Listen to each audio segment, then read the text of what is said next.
नोंदींवरून सगळे सोयऱ्यांना देखील जात प्रमाणपत्र द्या। मुख्यमंत्र्यांसोबतच्या ऑनलाईन बैठकीत सगळे सोयऱ्यांच्या मागणीवर जरांगे ठाम।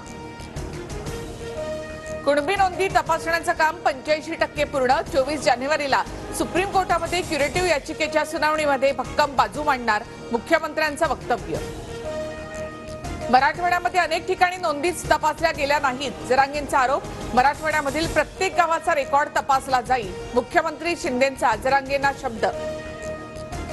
समिती नेमली पण खालचे अधिकारी रेकॉर्ड देत नाहीत, जरांगेंची मुख्यमंत्र्यांकडे तक्रार। कामचुकार अधिकाऱ्यांची नावं द्या, कारवाई करू, मुख्यमंत्र्यांचं आश्वासन। कुणाच्याही आरक्षणाला धक्का न लावता आरक्षण देणार, मराठा आरक्षण उपसमितीच्या बैठकीत शिंदेंचं आश्वासन। तर 20 जानेवारी नंतर सरकारचं काहीही ऐकणार नाही, जरांगेंचा इशारा। ट्रक चालकांच्या संपाने वाहतूक व्यवस्थेचा बोजवारा, 450 कोटीहून अधिकचं नुकसान।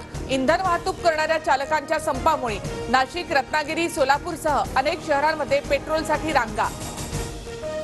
ट्रक चालक संघटना आणि केंद्राच्या प्रतिनिधींमधल्या बैठकीकडे लक्ष, उद्यापर्यंत ट्रक चालकांचा संपाचा इशारा। नवीन वाहतूक कायद्याला ट्रक चालकांचा विरोध। नागपूरसह मनमाड, कोल्हापूर, पुण्यातही टँकर चालकांचा संप मागे, टँकर चालक मालकांच्या बैठकीत तोडगा। टँकरमध्ये इंधन भरण्यास मालकांची परवानगी। इंधन पुरवठा न झाल्यास उद्यापासून स्कूल बस बंद राहणार, तोडगा काढण्याची महाराष्ट्र स्कूल बस असोसिएशनची मागणी। राज्यभरातील एसटी सेवा बंद होण्याची शक्यता, ट्रक बस चालकांच्या संपाचा फटका, एसटीलाही बसण्याची चिन्ह। विदर्भातील काही आगारांमधील एसटीच्या फेऱ्या रद्द।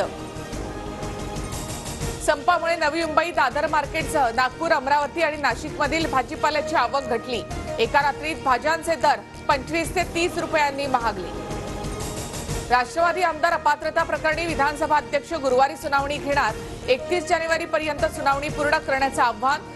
शिवसेना आमदार अपात्रता निकाला आधीच राष्ट्रवादीची सुनावणी।